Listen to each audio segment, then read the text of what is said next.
Theosophists, dear friends, today it is a great day. We are opening the new season of the International Research Seminar The Secret Doctrine. That is the joint program with Russian and foreign theosophists and scientists. We are happy to welcome all the listeners today, all members of the research group as well, Esther Pokrand, Theosophical Society of Australia, Sunshine Coast Lodge, Uttarakhanda, Theosophical Society of the Philippines. Dear listeners of the seminar, all your questions and commentaries, you can all write them in question-answer section, and at the finish of the seminar, on the basis of them, we'll prepare research material with answers from research group members. It will be published on our YouTube channel, on our site, and in social network. Based on your questions, we already have the video on study of slokas from 1 to 5th, stanza 1 of the Secret Doctrine. This rubric is known as Theosophical Quizy Video Forum Question-Answer. These videos have been watched by more than 5,000 people already. Our seminar is for those who is already acquainted with the Secret Doctrine, and for those who is just starting to know it. It will be for 2 hours. Please don't leave translation, and please respect our joint work. Today we have research from participants and final commentaries from members of the research group, which are also interesting, as well as our speakers' work. Please participate till the very end. Today we're having interpreters from Russia, and we thank them for this communication that they allow us today. Alexandra Bobko, Olga Tomchuk, Sergey Nasetkin, Maria Ponomaryova, Mariana Lazakovich. We express gratitude to you for your work. We also express gratitude to members of the research group. We already have more than 110 listeners, including members of the Theosophical Society of Russia, Theosophical Society of other parts of the world, and participants of different societies from different cities. Russian Federation is from Nizhny Novgorod, Voronezh, Rostov-on-Don, Sochi, Yalta, Kemerovo, Krasnoyarsk, Zelenogorsk, Moscow, Saint Petersburg, Karelia, Samara, Volodonsk, Vologda. We are happy to welcome you and our colleagues from Uzbekistan, Ukraine, Armenia, Moldova, Belarus, the United States of America, India, Philippines, Greece, Germany, Israel, Singapore, Malaysia, Pakistan, Mexico, Kazakhstan, Slovenia, Brazil. Thank you so much to all of you.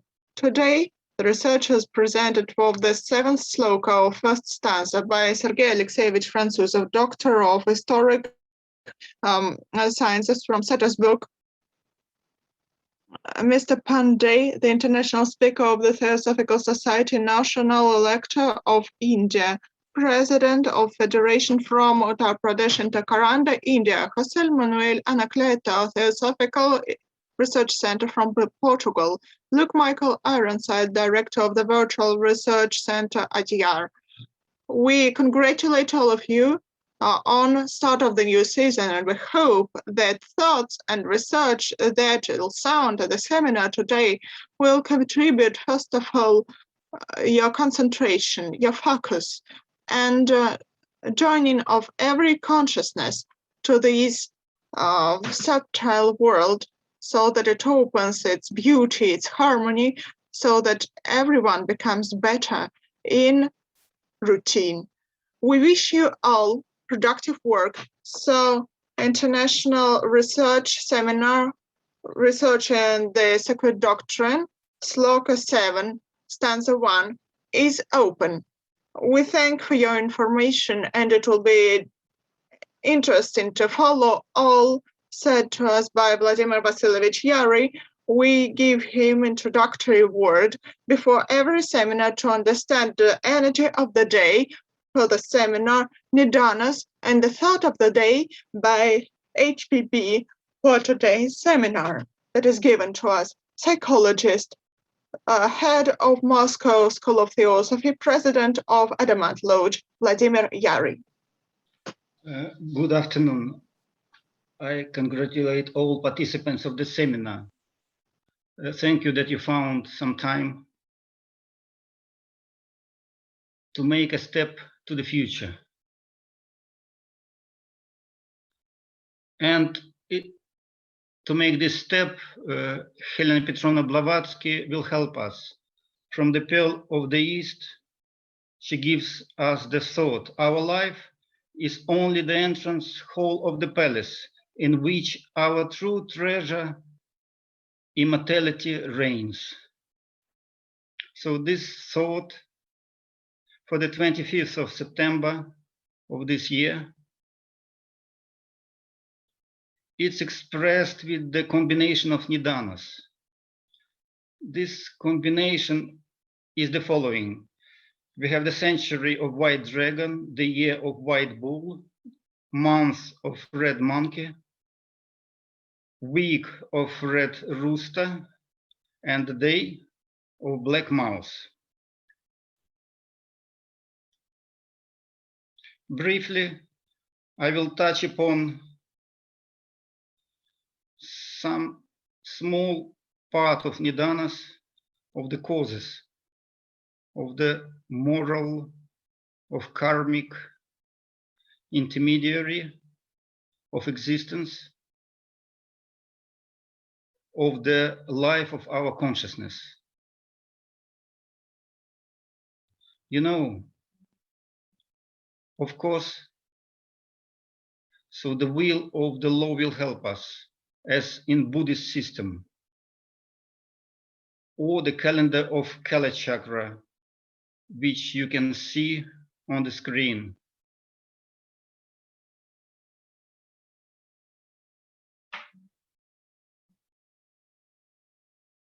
Let's see which image is expressed with this combination of Nidanas.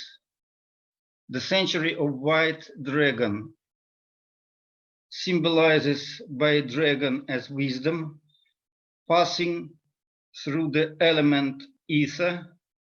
The symbol is the white color in order to realize the aspiration inherent in the power of aspiration of the verses of the ether, to gain the quality of controlling the element ether. So in order to control this element, it's necessary to be in consonance with it. And consonance gives the possibility of the completion of the manifested wisdom, completed wisdom, as the century of white dragon tells us. The next Nidana is the year of the white bull. The same way the Nidana bull symbolizes realization, passing through the element ether in consonance with it, it becomes a complete realization. So this year of white bull as realized, completed. So we have to complete your realization according to the laws. And we have the month of red monkey. The Nidana of monkey symbolizes beauty, harmony through touching with the space and showing us the beauty and harmony, passing through the element of red color, which is a symbol of the element of fire. It reveals the beauty of the spirit, and it's manifested as the beauty of the spirit. So this is the symbol of the fiery monkey. And the week we have of the red rooster. Nidana rooster symbolizes splendor, logos, the word passing through the element fire in consonance with the aspiring power of the element. It manifests as the splendor of the spirit and the victory of the spirit. And we have the day of the black mouse. The Nidana of the mouse symbolizes accumulation, passing through the element symbolized by the black color meaning the element water, or akasha, as the initiator of the germs of life, existence of life. It is the cause of accumulation, and it's expressed as initial movement to accumulate the causes of existence. So this brief formula or brief information, and for your understanding, so the treasure of our immortality, it's necessary to comprehend those nidanas, and it can be done only through self-devotion, through compassion, spiritual compassion, which is possible only through understanding the hierarchy. Devotion and the reverence is the consequence of the consciousness. Thank you for your attention. Thank you for the information. Right now we know nidanas, where we will dwell into the stanzas, and basing on this energy, thought of the day for the 25th of September given by HPB, that our life is only the entrance where to the palace where our eternity is. So all thoughts of the day will touch upon this thought given by HPB. Thank you so much for bringing us towards this joint thought, for giving us direction. So we start research of Sloka 7 of stanza 1. So the first speaker is the researcher of the Secret Doctrine, Sergey Franzusov, Doctor of Philosophical Sciences, Professor of the Saint Petersburg State University, and a representative of the Scripture Institute, St. Petersburg, Russia. So, welcome. Good afternoon, dear colleagues. So, the seventh sloka of first stanza of H.P. Blavatsky states, the causes of existence have disappeared. The former visible and the existing invisible rested in the eternity of non-being, a single being. The theosophical concept of cosmogenesis is based on the Buddhist cosmology, the doctrine of the universe of psychocosm.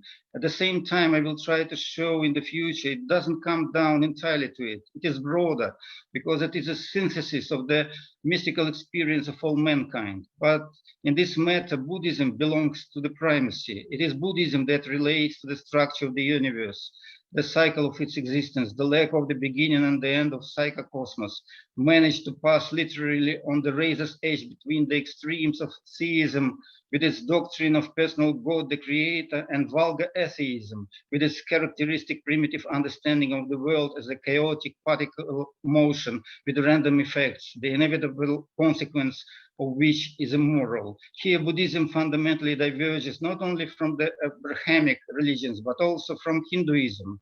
The Buddhist doctrine, in contrast to the Brahmanistic one, denies not only the existence of a substantial Atman as an individual soul, but also the existence of Atman as a world soul, acting as a creator, Ishvara, the root causes of the universe and living beings. That's why Buddhist philosophy was built in such a way as to lead the adept to the conclusion that there is no creator and there is no creationist act. So in the seventh sloka of the first stanza, it is said about what will follow the disappearance of our or any other of the sensually comprehended worlds. It should be emphasized in this regard that Buddhism is not alien to the idea of the coexistence of parallel worlds, but is accepted as seriously developed today in quantum physics. Thus, the problem of parallelism, the multiplicity of cosmic worlds, was discussed by Vasubandhu in the Buddhist encyclopedia Abhidharmakosha, compiled by him in the auto-commentary to Karika, stanza 3rd of section 3rd, Loka Nirdesha, or the teaching about the world. Let us dwell in more detail on the first point, or point A, as H.P. Blavatsky itself designated it. The reasons for existence have disappeared. In her comment, Helena Petrovna considered it necessary to note the reasons for existence mean not only physical reasons known to science, but also metaphysical reasons, of which the main one is desire to exist, the consequence of Nidanas and Maya. The table below will show what Helena Ivanovna Rerich and Vasubandhu already mentioned above, understood by Nidanas, the largest systemizer of philosophical views of early Buddhist schools, who created the in the fourth, 5th centuries AD in 613 verses, combined into 8 sections. One of the most significant monuments of Buddhist religion, religious and philosophical thought, the treatise Encyclopedia of Abhidharma Kosha. Here, let me make some digression that is not directly related to the topic of the speech, but directly concerns the topic of the possibility of finding ancient manuscripts in Buddhist monasteries lost among the mountains, which is very relevant to the history of Theosophy. The fact is that Abhidharmakosha has come down to us in Chinese, Tibetan, Mongolian, and incomplete Uyghur translations. For many centuries, its Sanskrit original was considered lost until 1935. It was found in a small Tibetan monastery by Rahul Sanskritayan, a writer, polyglot, traveler, scientist, public figure, and a great friend of the USSR. The Sanskrit text was published only in 1967 by Pradhan. It is interesting that Helena Rerich, discussing the Nidanas in her monograph Fundamentals of Buddhism, published in Urga, now Ulaanbaatar, in 1927, couldn't rely on the Abhidharmakosha in any way, only on translations and transcriptions of its corresponding sections. So the table, the 12 Nidanas by Vasubandhu and Helena Rerich. So first ignorance, then formative factors, then consciousness, then name and form, then 6 sources of consciousness, then contact, then sensitivity, then thirst, attachment, existence, birth, aging, and death. First is avidya, obscurity, ignorance, torrents. Second, samskara, karma, mouse. Third, vijnana, consciousness, wild boar. Fourth, namarupa, form, sensuous and non-sensuous, dog. 5, shedayatana, the 6 transcendental senses, rooster. Number 6, parsha, contact, monkey. 7, vidana, feeling, goat. 8, Trishna, thirst, lust, horse. 9, Upadana, attraction, attachment, snake. 10, Bhava, being, dragon. 11, Jati, birth, tiger. 12, Jara, old age and death, hare. It should be noted that in stanza 20, Vasubandhu introduces the canonical concept of causal occurrence, Pratyasamupada. This is a continuous sequence of grooves, that is, all causal dharmas distributed according to the 5 skandhas, a group of matter, a group of sensitivity, a group of concepts, a group of formative factors, and a group of consciousness in 3 states of existence, past, present, and future. Causal occurrence includes 12 components in 3 periods. These components are Nidanas. It is they who determine the immutable truth for Buddhism, that existence is suffering in the cycle of births. However, as Vasubandhu points out, there is a pattern regarding multiple psychocosmos. Those living beings who have overcome the attraction to the sensory sphere of existence in one psychocosmos are deprived of this attraction to the corresponding sphere of all other psychocosmoses. In other words, multiple psychocosmic worlds are parallel and homologous with respect to the adept's individual progress to the state of nirvana. Overcoming effects of the psychocosmos, an individual cannot become their prisoner in the parallel sphere of another psychocosmos. The principle of suffering is total, but the victory over suffering is total too. In the work of Helena Rerich, the fundamental provisions of classical Buddhism are supplemented by the later layers of the Mahayana tradition, in particular the identification of Nidanas with animals of the Central Asian Far East calendar cycle. As for Mayan, this term means illusion or appearance in Sanskrit. Maya is a certain energy that hides from us the unity of all things and the true nature of things. A commonplace was the comparison of Maya with clouds obscuring the sun. Maya is inextricably linked with avidya, ignorance. However, it is not completely clear whether Maya generates avidya in the minds of living beings or whether minds subject to avidya create Maya for themselves. The following remark by H.P. Blavatsky is very important. The desire for conscious life is revealed in everything, from the atom to the sun, and is a reflection of the divine thought, striving for objective existence for the law so that the universe exists. It clearly expresses the idea of the universe as a psychocosmos, but it should be borne in mind that the universe in some phases of its existence only potentially has consciousness. During cyclical development, the sense world periodically self-destructs together with the material beings inhabiting it, including the carriers of reason with its subsequent rebirth.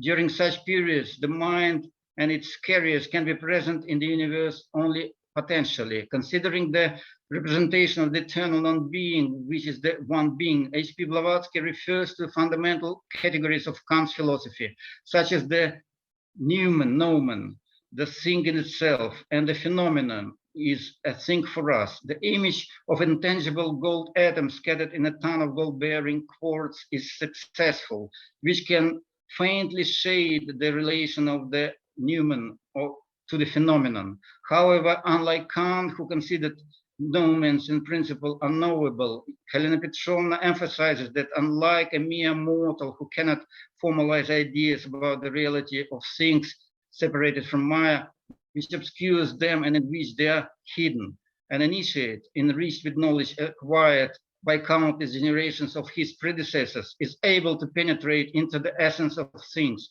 which is no Maya can influence. Another parallel from the history of philosophy with the theosophical concept of cosmogenesis suggests itself. We are talking about pantheism, the most prominent representative of which in European philosophy was and remains Baruch Benedict Spinoza. His great predecessor in the Arab Islamic world should recognize Mahai Abdin Ibn Arabi with the doctrine of Wahdat, the unity of the divine being, which is interpreted as the theosophical concept of mystical monism. For this great Sufi thinker, being was a manifestation of divine essence in the endless and constantly changing images of the material world. Finally, in the history of Soviet Marxism, there is an original, somewhat romantic, but at the same time deeply thought out from the standpoint of dialectical logic, cosmology of spirit by Ewald Ilyenkov, in which it is unequivocally stated that as there is no consciousness without matter, so there is no matter without consciousness, albeit potentially and not actually present in it. And a very convincing hypothesis expressed that thinking being are assigned a unique mission in the universe to resist entropy and return to the world. Thank you for your attention. Dear Sergey Alexeyevich, thank you so much for research of the most complicated stanza 1 of the Secret Doctrine and the very difficult Sloka 7. It was a really great way you detected analogy and differentiation between Buddhism and Hinduism, ideas of the quantum physics and causal laws, the physical revelation of what is known to science and metaphysical understanding of causal law, nidanas, etc. We'll be waiting for questions and commentaries from members of the research group. And so next speaker, we're ready to welcome him, Mr. Pandey, International Speaker of the Theosophical Society, National Lecturer of the Indian section, President of the Federation of Uttar Pradesh and Uttarakhanda, India. We're listening to you. Thank you. Okay, Sister Vigneva Savunika, Brother Waldemar, my co-speakers, and all the participants, I extend my warm, hearty greetings to you all before I speak on the subject. The Stanza 1 of the Cosmogenesis of the Secret Doctrine describes the night of the universe, our reawakening manifestation.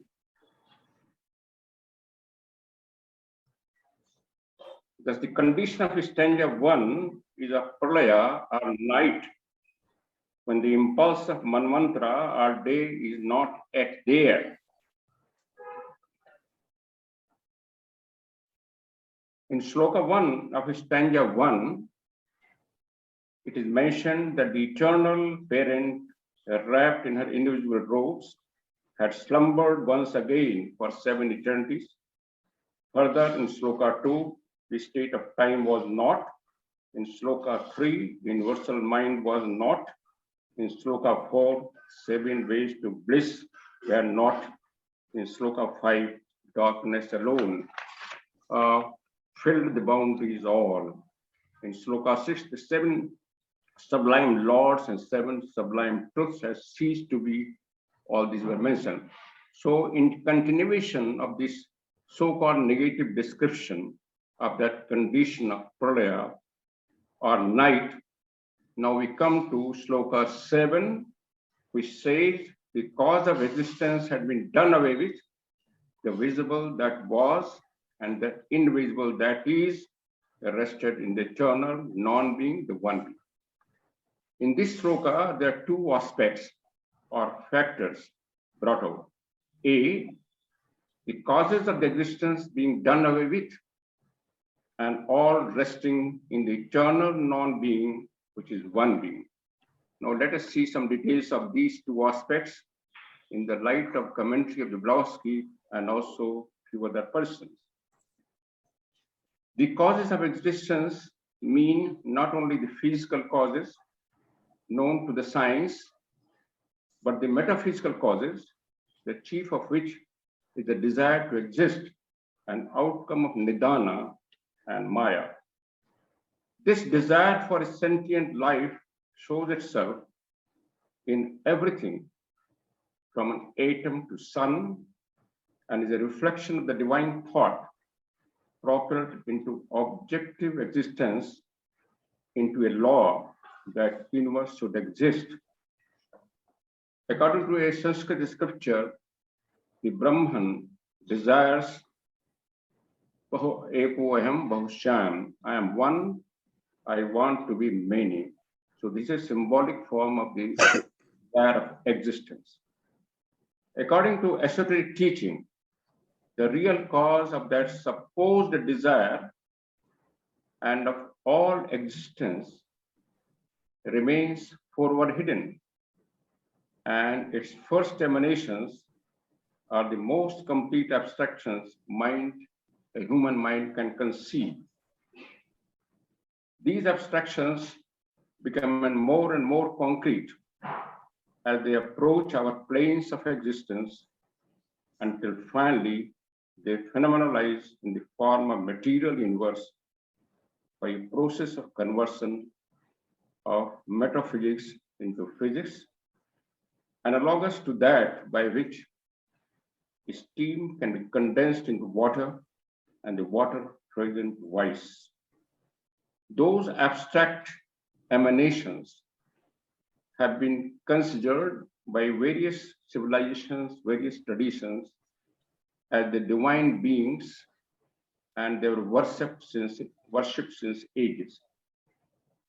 Now, from another angle, those causes of existence can be considered as the 2 poles into which the one reality or Parabrahman manifest when the flutter of one mantra begins. The darkness or Parabrahman is not a blank unity out of which nothing could ever emerge, but a living one, unity in which subjectivity and objectivity, father and mother, or Purusha and Prakriti, are the 2 polar aspects which never vanish into nothingness. But even Mahapralaya, only they become latent in mutual union.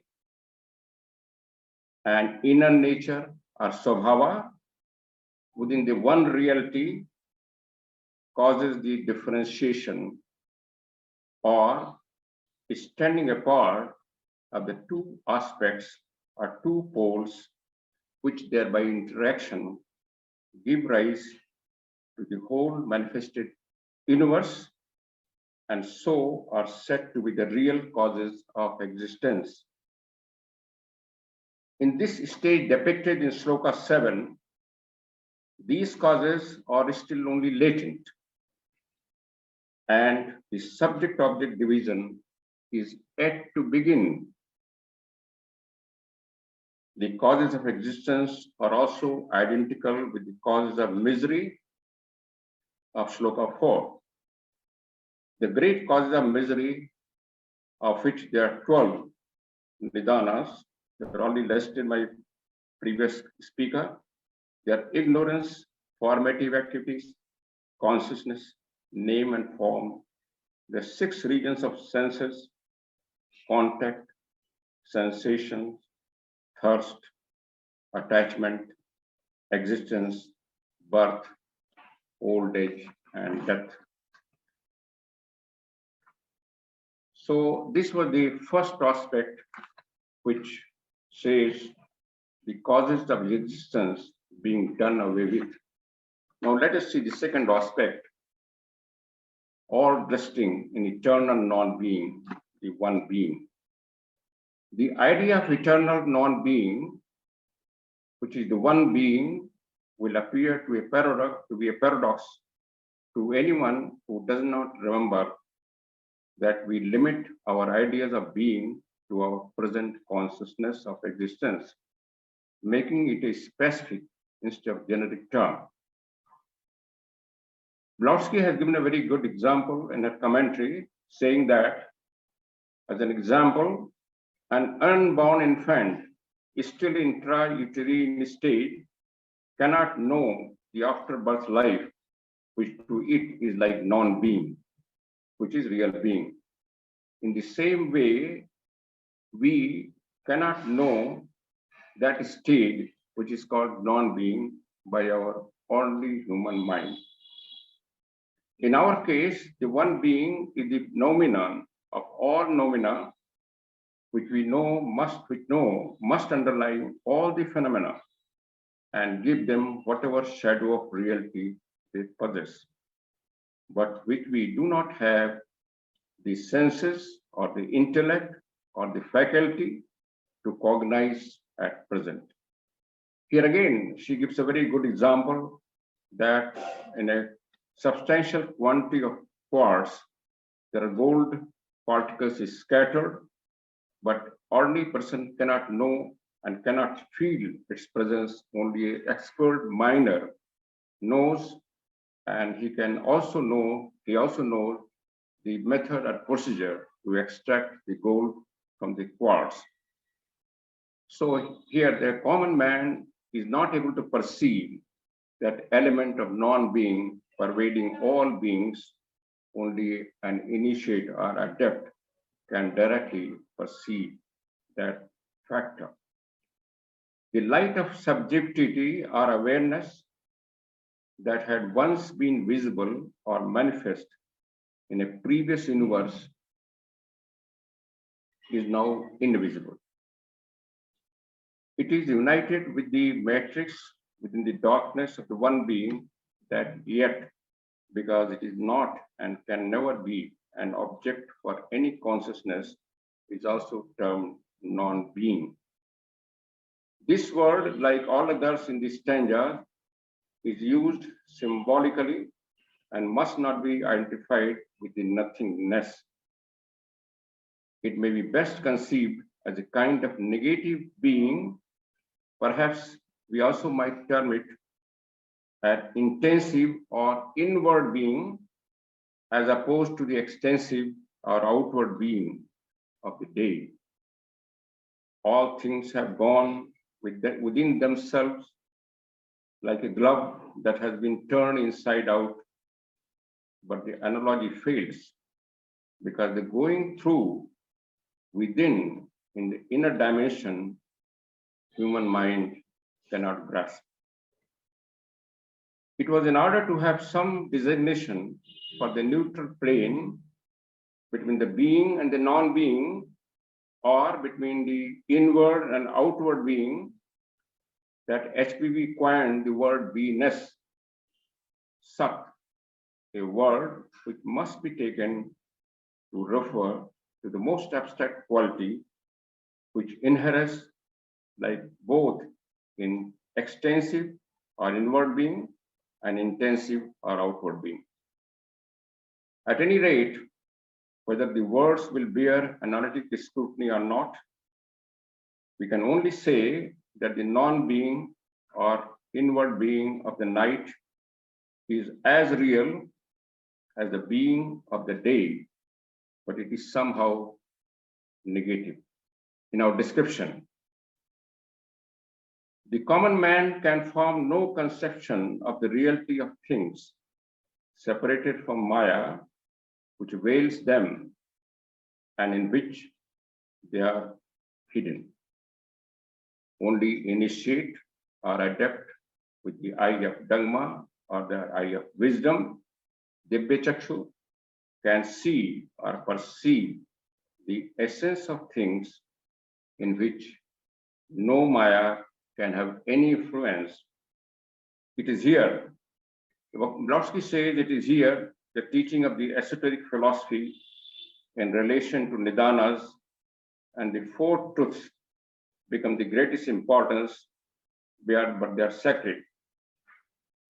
Now, in this connection, I would also like to mention that our scriptures like Bhagavad Gita, they also bring out this concept of the dissolution, pralaya, when in chapter 8 of Sloka 18-19, it is said by Krishna that from the unmanifested, all the manifested stream forth at the coming of the day, at the coming of night, they dissolve even in that called unmanifested. This multitude of beings going forth repeatedly is dissolved at the coming of night, helpless by the ordination of the Supreme, O Partha, it streams forth at the coming of day. That is to say, this manifestation and dissolution or pralaya and manvantara occur periodically by the ordination of the Supreme, by the Swabhava, by the nature of the Supreme Parabrahman. So, and this is the dissolution period has been called pralaya or night of Brahma, and manifestation period is called day of the Brahma. Now, Nidanas have been already explained in detail, so I will not name all these things, but only to say that they are a chain, concatenation of cause and effect in the whole branch of existence. The 12 Nidanas form a link which human mind conceives at our level, physical level, but they operate at subtler level also, at metaphysical level also. How they operate, we cannot conceive, and that's why Blavatsky says the secret.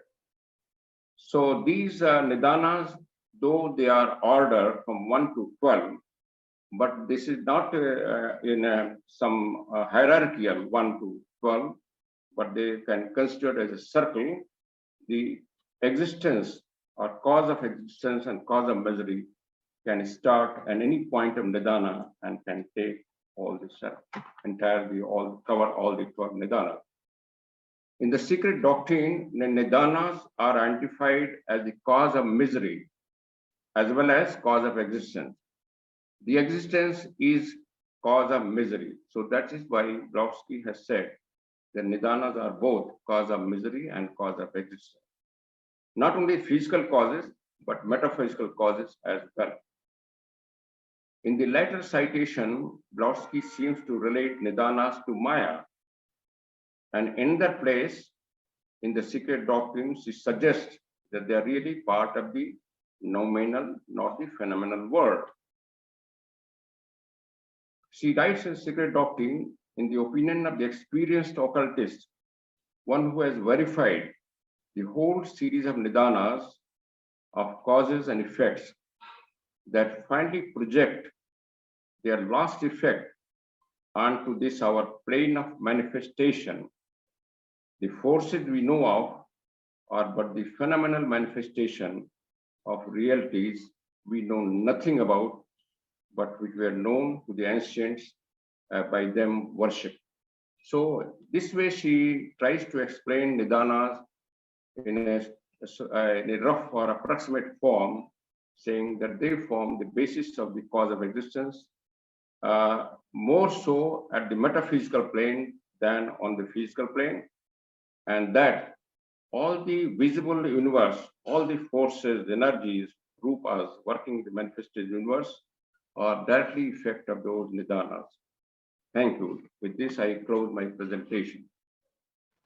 Dear Mr. Pandey, every research you do, every speech you pronounce are examples of traditional approach to Dzyan stanzas. It is an important description of the same state in different books, Bhagavad Gita, Hinduism, The Secret Doctrine. Your descriptions are really focused and it reveals abstract notions in understanding. It is a precise description of the state of the universe and pralaya, and a very important description and translation of the word nidana.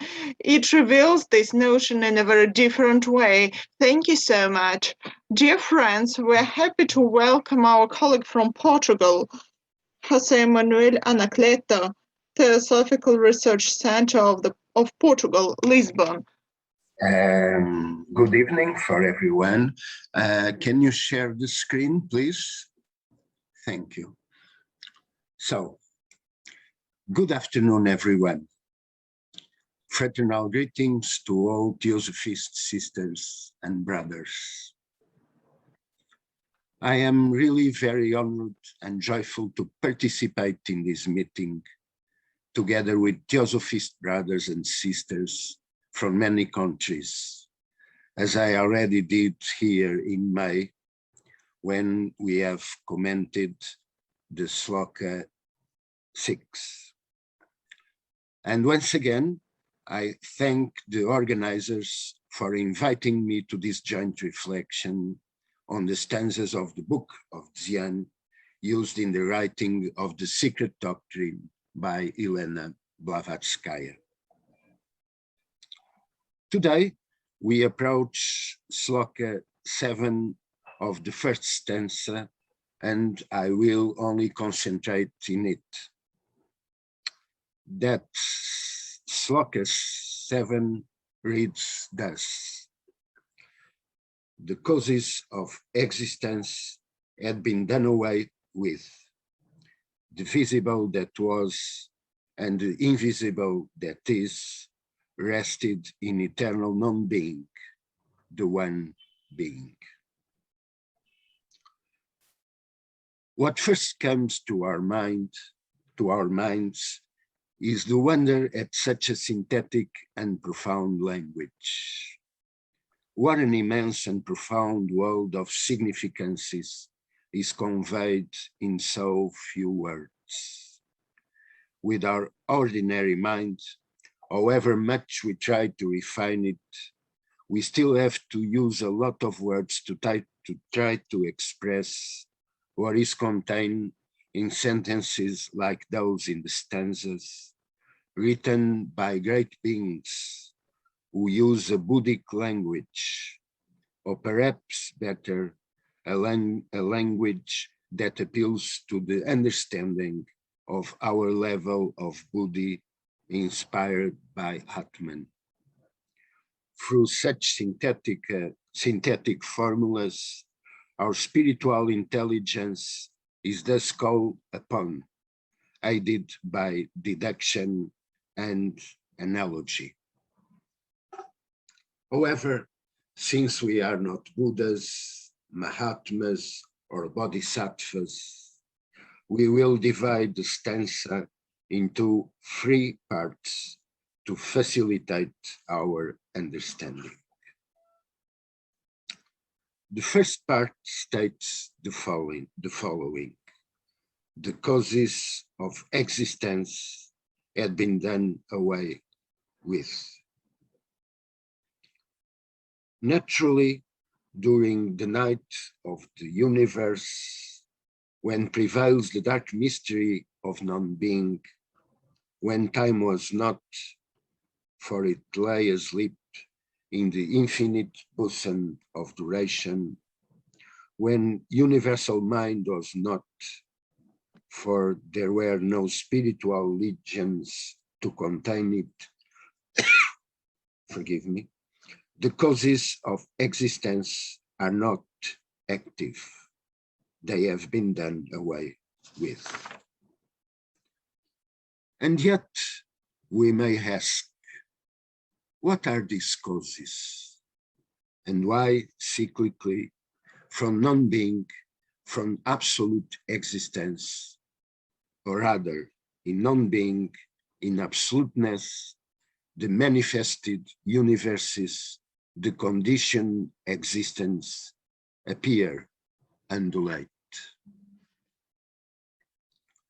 Elena Blavatsky informs us that our universe is only one of an infinite number of universes, all of them sons of necessity, because links in the great cosmic chain of universes, each one standing in the relation of an effect as regards its predecessor, and being a cause as regards its successor.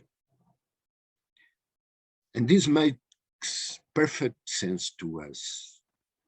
We don't even need to invoke our authority or that of the Mahatmas, and thus remain in the realm of free thought, without, of course, questioning the wisdom of the masters and the gratitude due to HPB.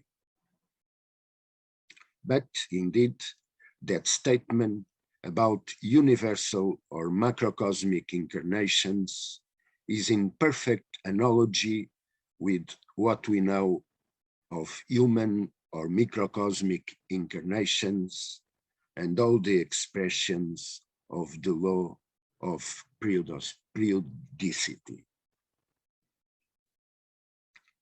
If, however, we ask ourselves why there are causes of conditioned existence, why manifested and relative universes arise with identically manifested and relative beings, our understanding, precisely because it is relative, reach a point where it can go no further.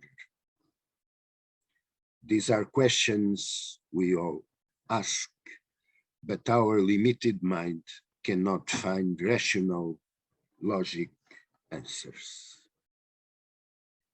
In fact, the relative cannot grasp absoluteness.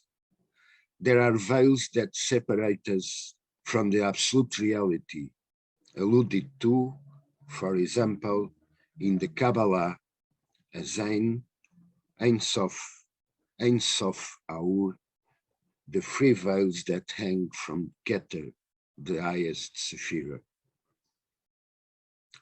The reason for those manifestations lies in absoluteness itself, always beyond any mental reduction or delimitation.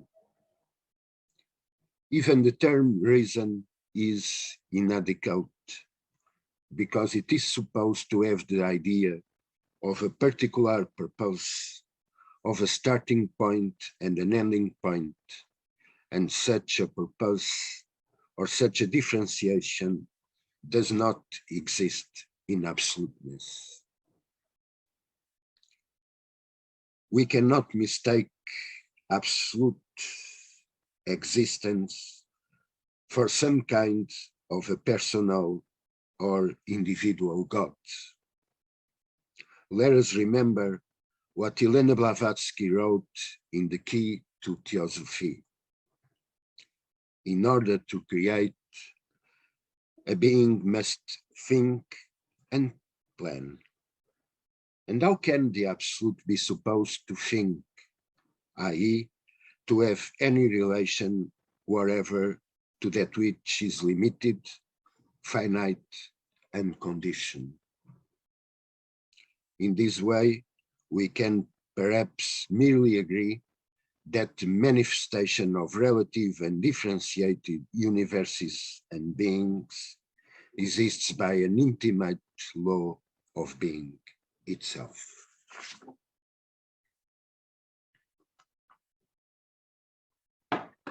Forgive me. Near the beginning of the Secret Doctrine, HPB quotes part of a wonderful hymn from the Rig Veda. Even the Rishi who wrote it in remote ages asks, who knows the secret? Who proclaim it here? Whence this manifold creation sprang? The gods themselves came later into being. Who knows from whence this great creation sprang?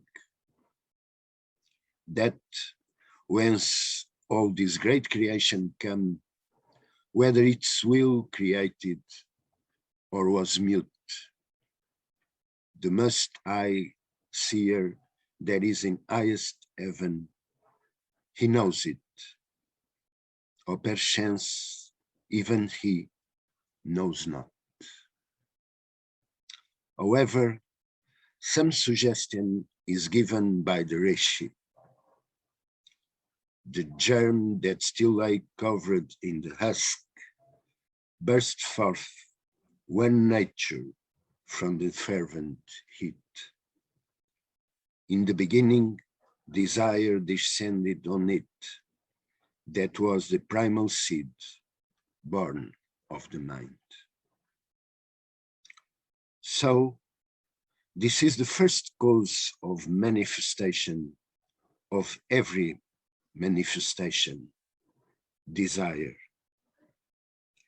But which desire? In fact, it is the desire for sentient life, for active awareness and relationship, since, as HPB pointed out, absolute consciousness, which has no beginning and will have no end, is unconsciousness, i.e., non-consciousness in whatever sense we might associate with consciousness. I think that this desire should be correlated with the first logos, the impulsion, the initial will of every cosmos. We must not, however, mistake the first logos or the first cause for the eternal cause, Parabrahman. Only in the realm of the relative can there be first, second, or third cause.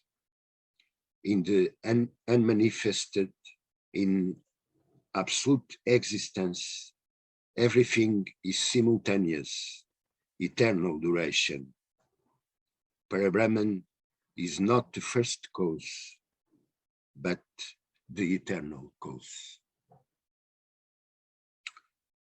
The second part of the Sloka continues. The visible that was and the invisible that is rested. Madame Blavatsky explains this clearly in the Secret Doctrine commentaries, the unpublished 1889 instructions. She said, the visible that was means the universe of the past Manvantara, which had dropped into eternity and was no more. And the invisible that is means the eternal, present, and ever invisible deity. It is abstract space, absolute Sat.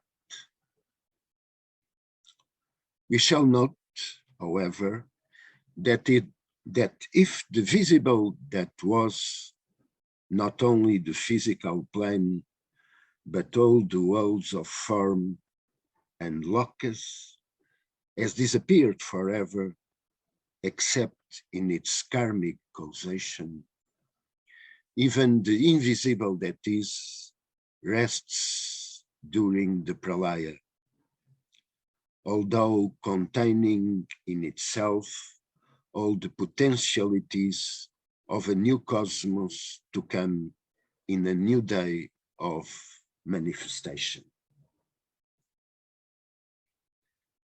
And then we have the third and last part of this Sloka 7 of the first stanza. Rested in eternal non-being, the one being.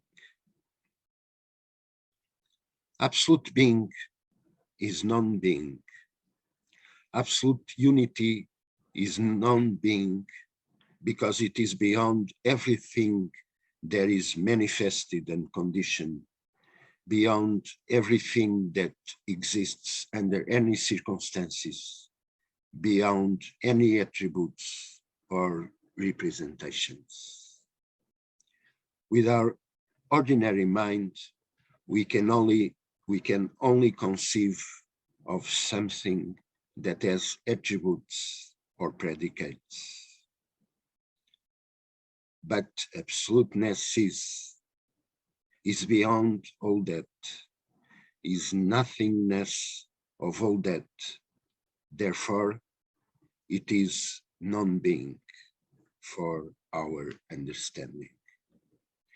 It is limitless, abstract space, simultaneously void and full, that which was, is, and will be, whether there is a universe or not,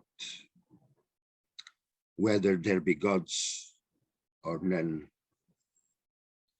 As Helena Blavatsky asserts at the beginning of The Secret Doctrine, space is neither a limitless void nor a conditioned fullness, but both, being on the plane of absolute abstraction, the ever-uncognizable deity, which is void only to finite minds, and on that of meavic perception, the plenum, the absolute container of all that is, whether manifested or unmanifested. What is so wonderful expressed at the end of this sloka as its echo in the wisdoms of India and China, to give only a few examples. So we can read in the Chandogya Upanishad, in the beginning, this was being only, one without a second. Some say that in the beginning, this was non-being, only one without a second. From that non-being sprang being. And in the Tao Te Ching, chapter 40, it is stated, all things are born of being. Being is born of non-being. Indeed, what HPB has offered to us is truly a synthesis of an immense ocean of wisdom, of which we find countless expressions in the different religions and spiritual traditions of the world. Thank you for your attention. Благодарю за внимание. Dear Mr. Anacleto, thank you so much for this great speech. You've dwelled in detail into the scenario, into unmanifested and manifested state both. You defined aspects of the absolute essence and non-essence, being and non-being, manifested and unmanifested, and these perceptions by mind you dwelt into. Thank you so much for this research. Dear friends, right now we welcome our colleague, member of the Theosophical Society of England, Luke Michael Ironside, director of the Virtual Theosophical Center, ITR. Dear Mr. Luke Michael Ironside, the floor is yours. Thank you, and greeting to all fellow panelists and participants as we continue our study into Madame Blavatsky's The Secret Doctrine. Today we are looking at the 7th sloka of the first stanza, which states that the causes of existence had been done away with. The visible that was and the invisible that is rested in eternal non-being, the one being. I think what's very interesting about this sloka is the seeming paradox that we notice right from the first reading. How can the causes of existence be done away with? How can that which is visible and also invisible rest in non-being, which is at the same time the one being? It seems paradoxical, but from a deeper examination, we'll find that there is a deep logic to it. The causes of existence here referred to are the metaphysical centers of force through which the image of the logoic thought or the divine thought is propelled into objective existence. While entirely abstract and metaphysical in the earliest stages of manifestation, these forces become gradually more concrete as they draw closer to the physical planes of being, phenomenalizing finally in the material laws of physics. At the dusk of the Manvantaric day, these causes are withdrawn, and all form is reabsorbed into its primordial substance to become nothing once more for a time. So what we find here is this primordial and eternal ebb and flow, the coming into existence and the going out of existence in an eternal cycle. And we find that this cyclic element of the universe is a universal theme in Theosophy. HPB states regarding this in her commentaries on the stanzas of Xian, that chief among these metaphysical causes is the desire to live, this being an outcome of Nidana and Maya. I won't define Nidana, as the other panelists have done an excellent job at describing and defining the meaning of Nidana, and Maya being illusion, the illusory reality of the world, in comparison to the true or absolute reality or Parabrahman. The desire to live is a fundamental aspect of all manifestation, from the greatest to the simplest life forms. Whereas Schopenhauer referred to this as blind, incessant impulse without knowledge, in the Theosophical understanding, this desire is a reflection of the logoic thought, as impressed upon the realms of objectivity, and therefore being possessed of knowledge and guided by the evolutionary forces of the divine plan inherent in all of nature. And what we find from a study of the secret doctrine is the idea that the universe, all manifestation, everything we see around us began as a thought in the mind of the Logos. That everything began with thought, and therefore that thought has power. Thought is not merely something in one's mind which has no objective reality. Thought, in fact, is the blueprint or the plan of existence from which the physical manifested world finds its origin. And the fundamental and primary vehicle of this is this desire to live. And thus the desire to live, being a product of Nidana and Maya, reveals life in its outward manifested forms to be merely a shadow of reality, rather than reality itself. And we find in Annie Besant's statement, lead us from the unreal to the real, and so a distinction needs to be made between illusory reality, that which seems to be real but in essence is not, that shadow of reality, and the absolute reality itself. Maya is illusion, and the Nidanas are awakened from this illusion to be the agents of causation in this universe.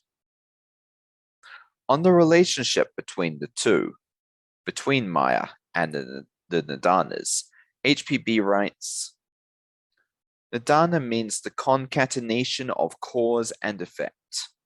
The 12 Nidanas are the enumeration of the chief causes which produce the severest reaction or effects under karmic law. Although there is no connection between the terms Nidana and Maya in themselves, Maya being simply illusion, yet if we consider the universe as Maya or illusion, then certainly the Nidanas, as being moral agents in the universe, are included in Maya. It is Maya, illusion or ignorance, which awakens Nidanas. And the cause or causes having been produced, the effects follow according to karmic law. To take an instance, we all regard ourselves as units, although essentially we are one indivisible unit, drops in the ocean of being, not to be distinguished from other groups. Having then produced this cause, the whole discord of life follows immediately as an effect. In reality, it is the endeavor of nature to restore harmony and maintain equilibrium. It is this sense of separateness which is the root of all evil. So I think this quote really contains a lot of extremely useful information. It explains the relationship between Nidana and Maya in comparison to karma. It discusses the role of karma as an equalizing force, a harmonizing force which restores balance to the universe, to the seeming separation and disharmony of the universe. And regarding karma, science and religion both attempt to trace the seemingly endless chain of cause and effect, or karma, from our present existence to the fundamental source, being conceived of in many scientific theories as a nothingness or unknown, and in religion as God or a primal creator deity. Both of these are to some extent correct, yet simplified and misunderstood. Postulates that, when viewed in the light of Theosophy, take on deeper and subtler shades of meaning. We could make a distinction between the esoteric interpretations of these ideas and the deeper esoteric or theosophical understanding of these ideas.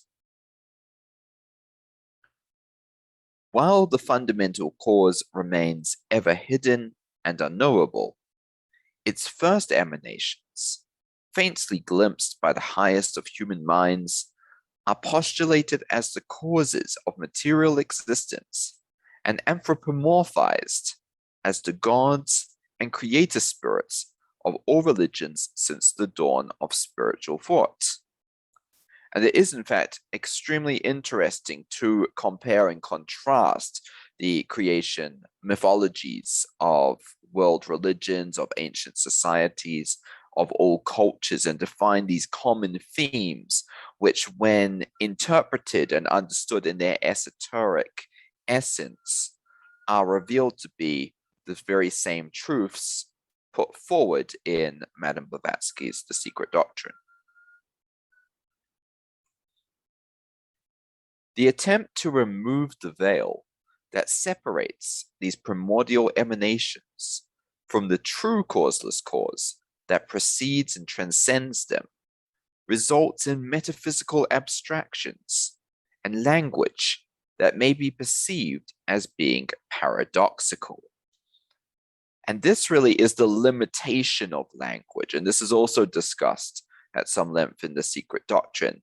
The fact that no language, regardless of which language used, can truly capture and explain these esoteric ideas. Language, as the result of finite mind, is necessarily limited. Language has evolved in order to deal with a world in which separation and distinction exists. At the root of all language is the idea of the separation between self and other. This is the root of all language. Every language that ever has existed, there's this fundamental distinction between self and other.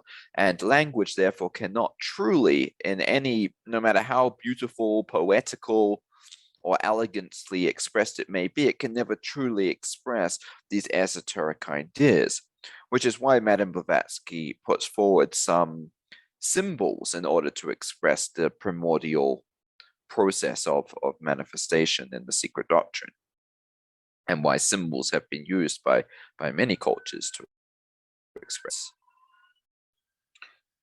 And it is this seeming paradoxical nature of these metaphysical abstractions that results in such terms as the eternal non-being, the one being, the one life, and no-thing being used synonymously in theosophical literature. So when we hear no-thing and the one life, they seem like opposites. They sound as if these two things cannot be one and the same. So to the casual reader, these terms may seem to refer to different things. But how can non-being be the one being? On a deeper examination, this paradox is revealed to be the result of our dualistic thinking, which must by necessity be transcended in order to arrive at a deeper understanding of the fundamental truths contained within the stanzas of Zian.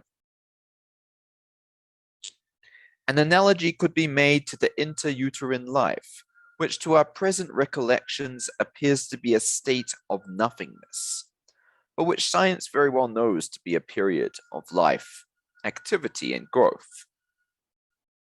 It is only a nothingness to our present limited memory, and if we are asked in what condition we existed before birth, we would be most likely to reply that we did not exist in any true sense. It is in the same abstract sense that we may speak of the absolute as both absolute being and non-being, to use the phraseology of Hegel. The absolute, or para-Brahman, existed before the most distant causes of manifestation conceivable to the mind of man, and exists still, being the fundamental essence of all life, in its seemingly endless diversities of shape and form.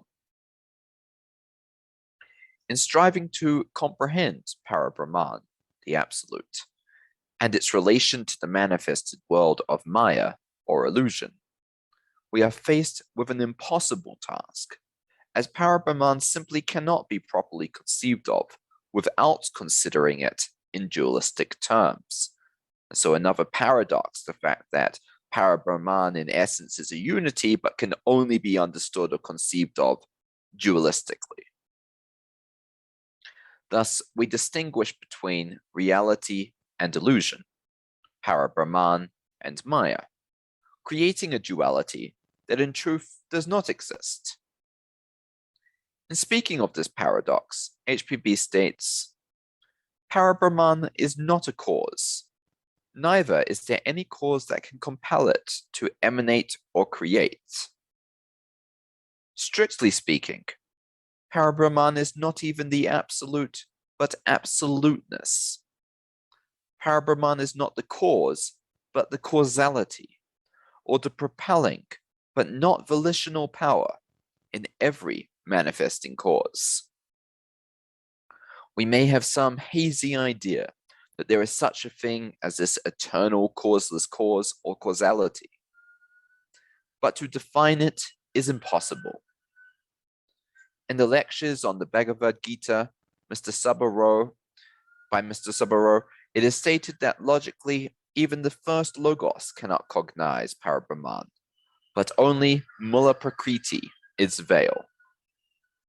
When, therefore, we have yet no clear idea of Mula Prakriti, the first basic aspect of Parabrahman, what can we know of that supreme total, which is veiled by Mula Prakriti, the root of nature or Prakriti, even to the Logos? Therefore, as seekers after truth, we must strive ever towards a deeper and higher understanding of the nature of our reality and the world that we inhabit, and the laws which govern this reality, whilst yet remaining aware of our limitations and confident in the fact that all will be revealed when the time is right. Thank you very much. Dear Michael Ironsides, thank you so much. You formed this great presentation to stanzas, and it delegated all your thoughts. It was forming them. So thank you so much for this attention, for your concentration towards these complicated and important notions that you mentioned today. It is the sense of foundation or being isolated, which is the root of evil. Also, you mentioned Mula Prakriti, logos, opportunity to achieve and limit this achievement. Your way you speak, it is more traditional, and it is really helpful in revealing nuances of the HPB works. So thank you so much. Dear colleagues, today we had an opportunity to dwell together into material of Sloka 7, Stanza 1 of Dhyan. You know, the main task of these seminars is the opportunity given to everyone to be in this energy, in this concentration of thought, and to contemplate together, to follow how abstract notions are formed. They are unspeakable, and we dwelt into these abstract notions. We came closer to them, and during these 2 hours, we clean the space and get closer to the subtle world of thought together. I'd like to add several more thoughts that came to me during study of Sloka 7 of Stanza 1 of the Secret Doctrine. I'd like to be in the context of research made by all our speakers and pose attention to meaning of words, notions, and their revelation in a human being. By using the law of causality, of equality, we can revive and feel notions that are described in construction of the universe that was not yet there. So causes of existence and visible and invisible, being and not being, were invisible. Being in Sloka 7, symbolically, we can mention state 7, that is the end, the complete end before the first dusk of Manvantara. But before Sloka 7, there were 6 more slokas that were describing state of pralaya, or consequent dissolution and pralaya of things that were manifested once in the previous Manvantara. So what is that? It's matter, it's time, it's mind, it's causes of suffering, and 7 ways to escape of this suffering. This state when mother, father, and son were merged together again, excluding possibility for the son to start his journey on the will. That didn't let us get the 7 laws that didn't give the way to the bliss, and the universe stopped, and these 6 slokas merged into the 7th one to be breathed out, but what is not there in the cycle, but what will emerge at the start of Manvantara. These 6 stanzas are for past visible before the last 7th state of the merging of 6 past and visible, past visible, that is the essence visible, that is the cause of existence. This cause is not seen, it is hidden and cannot be revealed, because manifested can be only consequences. So the 7th state description of the 7th sloka is the description of invisible essence. If causes of existence disappeared because what was visible merged into invisible, that is, the non-being and being became one. Reasons of existence, as we understood, one, the most important of which is the desire to exist, that is the consequence of Maya Nidana. So the 6 disappeared, the 7 appeared, and the desire to exist disappeared. Once it was consequence of Nidana Maya. Nidanas disappeared, Maya disappeared, and consequently desire to exist disappeared. But what was this desire that appeared when it was only the first cause to build the universe? This was the desire of the higher order. Is this the desire of conscious life? It is a reflection of the divine thought, and is revealed from atom to the sun when the thought gets closer to the objective law for the universe to exist, or it's reflection. But how does this reflection come to a point when the God, the atom, or the monad becomes the monad or Ula Sharira? That is the body consisting of 5 elements. There is the cause, the vehicle, and the consequence. And in this context, we always can see how it happens. The cause is God, the vehicle is monad, and the consequence is the atom. The spirit is the cause, the mind is the vehicle, the body is the consequence. The same way Atman, Manas, and Hula Sharira exist. What is the conclusion? Conditions for the existence of the universe are the aspiration of the divine thought to the objective existence of the law. And the cause, the God, the spirit, the Atman, or the desire or existence is forever hidden, and it's only its first emanations are the perfect abstractions that the mind can imagine. Let us follow how the 6 and the 7 states arise from the single state, with the 7th being the main driving force. The circle creates a point that expands to a triangle, and monad, manas, or mind come out. This symbol, the triangle in the circle, and the 6 states of the mind when subject is revealed in the object, and there is a cube. The cube is the symbol of the creation of the world, as we know. The 6 together and the upper, the single point, that is the 7th. The 7th point, the 7th state, the absolute unconsciousness. The 7 is the spiritual force, because it's impossible to imagine that there is no cause. Such an attempt leads the mind to the limit of consciousness. In reality, that is actually the state where the mind has to come to, after all, when we try to follow the chain of causes and consequences in reverse order. This abstraction becomes more and more concrete as we approach our plane of existence, until it is revealed in the form of the material universe through the process of turning metaphysics into physics, just as steam can be condensed into water and water can be frozen into ice.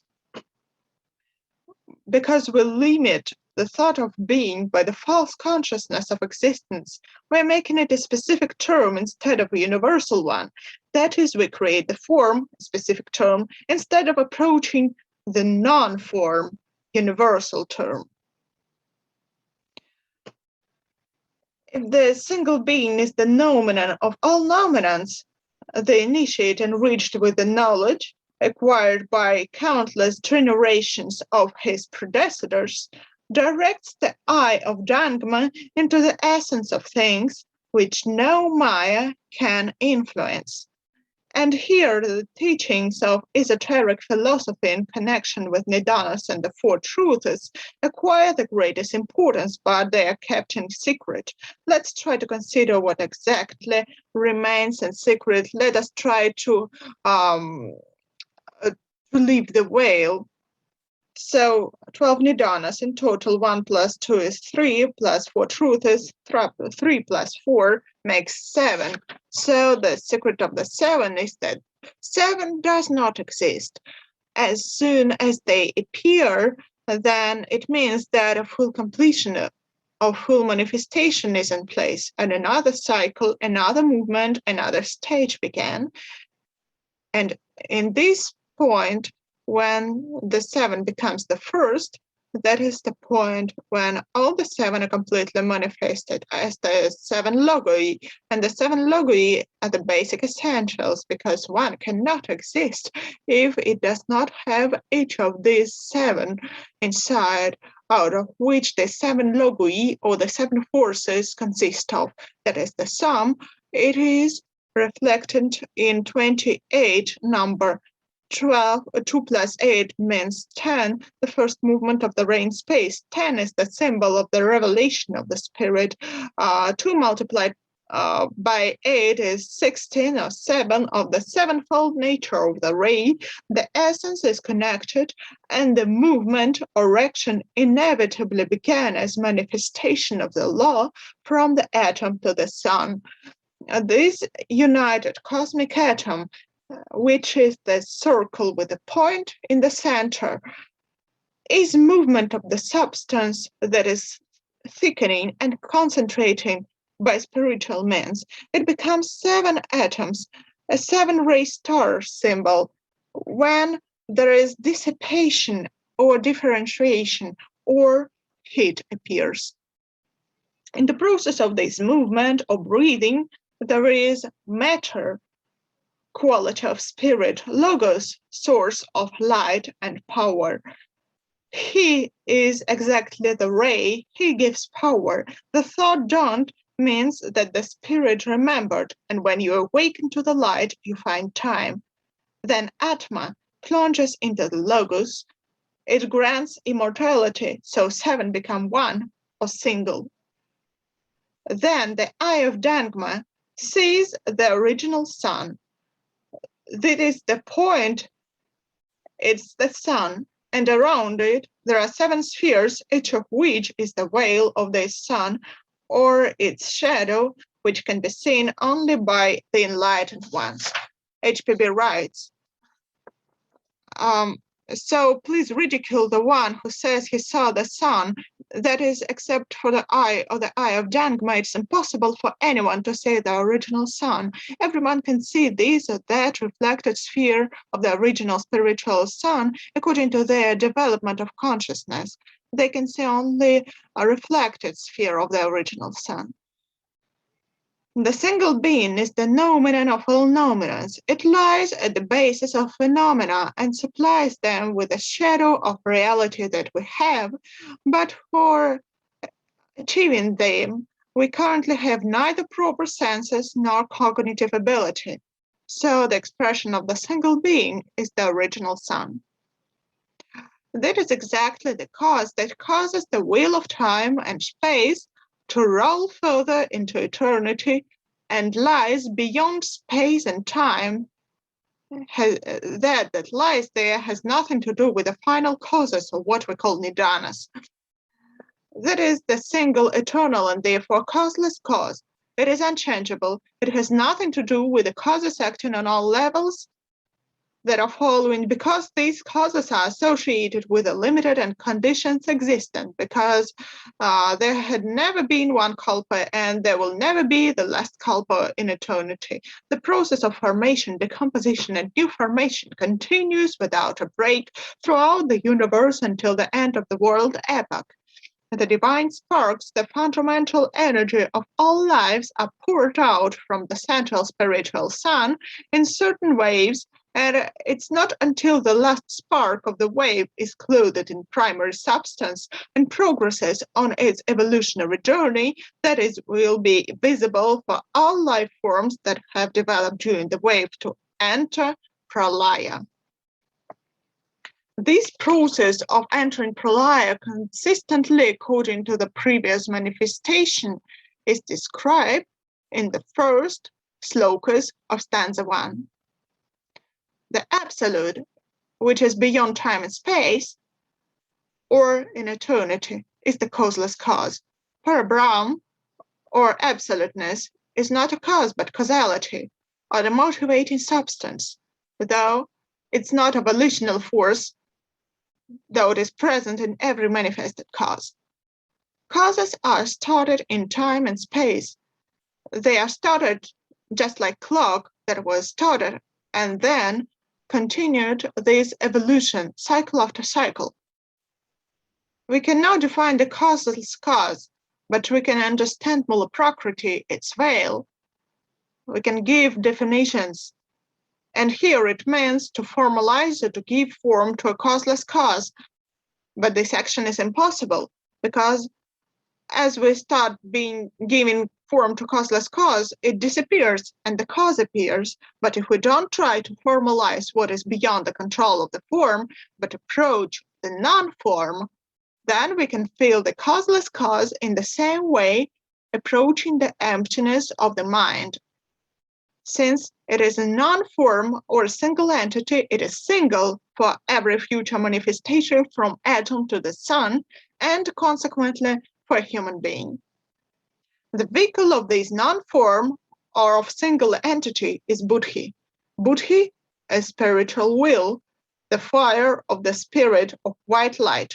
It determines an absolutely pure state of mind. The principle of buddhi, which is the vehicle, is yellow, and its reflection on the underlying plane is kamarupa, or desire body, red one. In this concept for head, that is inside the human one, as kama manas, is not the future, but how does this great shape of a heart form all the rest? So the single one existing in the divine soul thought of the Logos for heart imprints them on the cosmic substance, through the revelation of the six sons of Hohat. Let us see how they work. The six sons of Hohat, the first one is electricity, which is the essence of cosmic electricity, that is the pre-eternal light. Then magnetism appears, which creates the will. Then the sound appears, it is the cosmic power. And then the light is there. The light puts the way to distant worlds, and the warmth is there. It is the love, and the clutch is there, which is the life. So Kamarupa, which is the conductor of desires, the vehicle of desires, brings in full compliance with the higher desires the four lower principles. How form and desire do manifest themselves in that? First of them is water. It is the principle of desire. The space of Akasha, which is the beginning of manifestation. And if the desire is the reverse side of the form, then the form is the frozen desire. But the desire of higher order becomes a spiritualized form or the essence of the form. It is hidden in the non-form or inside the invisible deity of Akasha. Then, the desire, then all things and beings come from the cosmic flow of Akasha, and then they return to it and finally dissolve. They're making a level of vibrations of our desires higher, and they're increasing the thermal energy of our heart by it. And finally, we leave this Rupa Pran, the form plane, and merge into a more universal form, which is a non-form. The sound are the cause in Akasha. It's all permeability, a terrible occult force. because the sound can be produced of such a property that the pyramid of cubes would rise, or a human being with his or her last breath can be revived and starts to breathe. The sound generates together the elements that in their time generate ozone, preparation of which goes beyond chemistry, but within the limits of alchemy. It remains, as HPB writes. So who is the carrier of this akasha or sound? It's Buddhi. If akasha is a deity or mother of gods, mother of the sun, then all the suns which are there are kamarupa akashas, or subjective forms of desires, both mental and physical.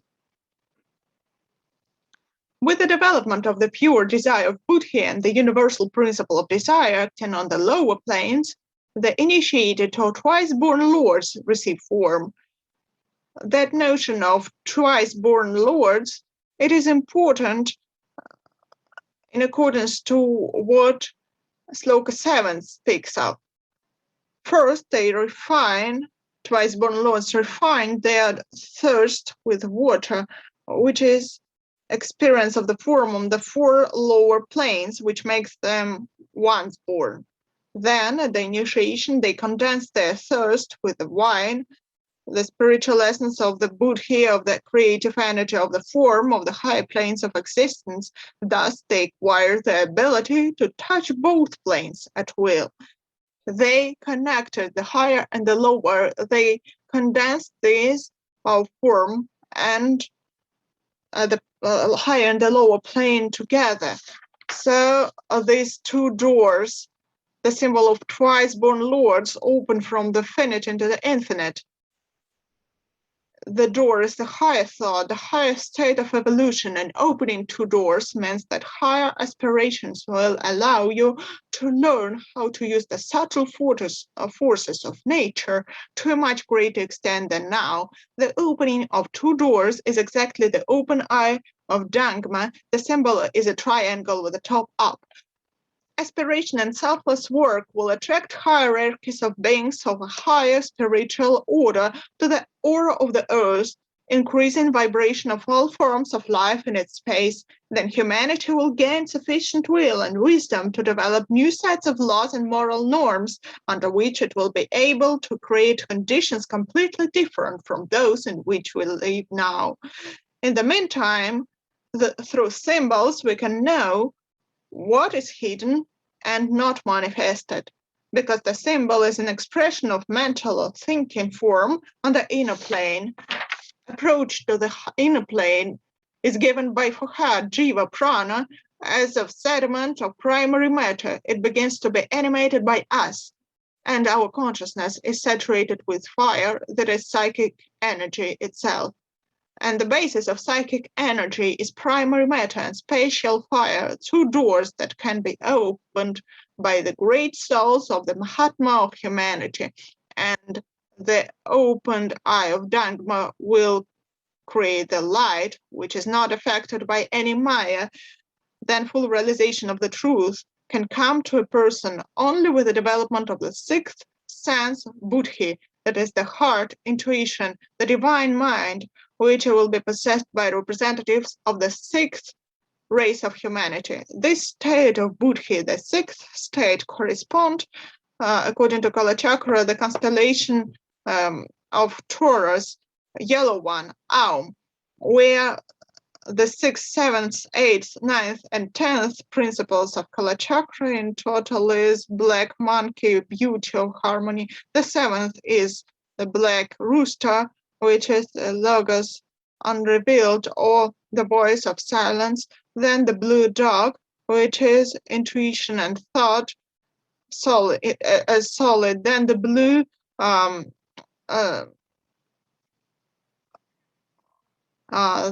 then the mouse. So in general, 6, 7, 8, 9, and 10 are 40. 40 is the completion, the number of a full cycle when the new birth appears. The 40 is a transition between the world. the worlds. In 40 days, the human soul becomes free from dense matter. The pregnancy of a woman continues for 40 weeks. The image of the sun in Inca temples had 40 rays. Ancient pagan temples in different parts of the world had 40 columns. In Egypt, Osiris disappeared for 40 days. That is, like all living things, he died, and after 40 days was reborn anew. The flood lasted for 40 days. The Jewish king David ruled for 40 years. Jesus Christ spent 40 days in the desert. Christ lay in the tomb for 40 hours. Moses led his people through the desert for 40 years. The quarantine during the plague rested for 40 days, and for 40 days ships arriving from the countries where the plague was raging were not allowed to enter the city ports. At the age of 40, the Prophet Muhammad was called. In Islam, the 40 symbolizes death. The Quran is read every 40 days. For 40 days after death, the human soul is able to return to the earth. 40 is the inner memory of the spirit, understanding, higher understanding of the inner light. So, conclusion. The eye of Dharma is the state of creative potentiality, the creator in a person which manifests the inner form of light. Light is actually consciousness, the only eternal reality. It is an individual who creates all the planes of life, passing through them, and everything else is an illusion or reflection of this reality. When a person becomes a creator, he becomes conscious and knowing one, manifests his or her individuality and comes out the reflection of reality from illusion and approaches the truth or eternal reality on which no Maya has any influence, because the light has become a single being, or the seventh sloka, first stanza of Dhyan. Thank you very much for your attention, dear members, dear speakers. Thank you, everybody, for the wonderful material that you've prepared. This is the beginning. The opening of the new season was marked by a great scientific research that every speaker presented. Today, everybody contributed to concentration on very subtle notions, the state which consists of individual work of everybody presented here. It's priceless life energy. Please, members of the scientific group, you are the floor is yours to share your opinions and to tell us about your thoughts. Here we welcome Professor of Saint Petersburg University, our premier, who told us about his findings. You're welcome. Thank you very much. I love the seminar, their opinion. Especially our colleague from India was very interesting, very insightful, because he analyzed Eastern and Western philosophy. Thank you very much. We also have Arni Narendran, Blavatsky Lodge from India. Mr. Narendran, how did you find our seminar today? Well, thank you very much for opening up the platform after quite a long holiday. We were looking forward to get back to the research group. Before getting into the stanza, I would like to refer back to whether we are already talking about the red monkey. Now, the Kalachakra, the red monkey, is symbolized in the ages. In India, the red monkey is symbolized as bhakti and loyalty.